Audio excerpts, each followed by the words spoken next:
একটা নতুন ভিডিও নিয়ে হাজির হলাম। দেখুন কি অবস্থা, কলাটা কীভাবে ঝুলিয়ে রাখা হয়েছে। কলার বার্নি এটা,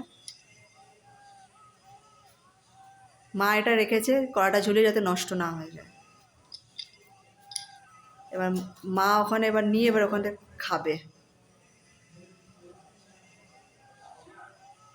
মা কলাটাকে খাবে। মা এরকম করে কলা ঝুলিয়ে রাখে।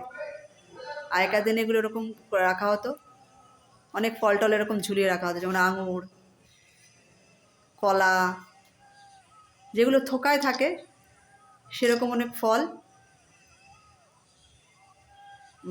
ঝুলিয়ে রাখা হতো। আর মাছটা তো এখন বিভিন্ন রকম দড়িতে শুকোনো হয়, অনেক রকম পদ্ধতিতে আছে। হ্যাঁ, মা কলাটা খাবে।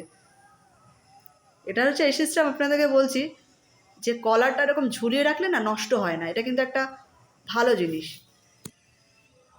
কলা কিন্তু নষ্ট হয় না, অনেক দিন থাকে। এটাই দেখানোর জন্যই আপনাদেরকে এই ভিডিওটা করা। রাখছি, টাটা।